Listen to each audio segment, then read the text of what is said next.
PV. അൻവറിനെതിരെ vigilance അന്വേഷണത്തിന് ഉത്തരവിട്ട് സർക്കാർ. നമസ്കാരം, കൊട്ടാരക്കര മീഡിയയിലേക്ക് സ്വാഗതം. പി.വി. അൻവറിന് കുരുക്ക് കൂടുതൽ മുറുകുകയാണ്. അൻവറിനെതിരെ വിജിലൻസ് അന്വേഷണത്തിന് ഉത്തരവിട്ടിരിക്കുകയാണ് സർക്കാർ.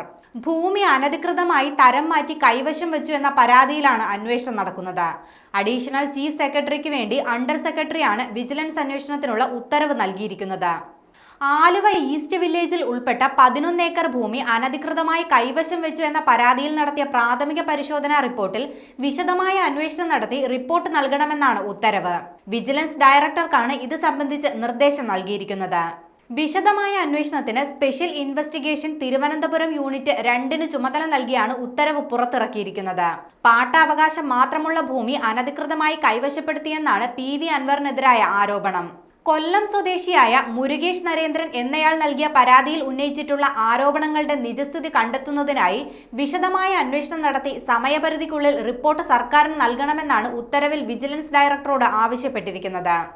അടുത്ത ദിവസങ്ങളിൽ തന്നെ ഈ സ്ഥലത്തെത്തി വിജിലൻസ് സംഘം ഭൂമി പരിശോധിക്കുമെന്നാണ് വിവരം.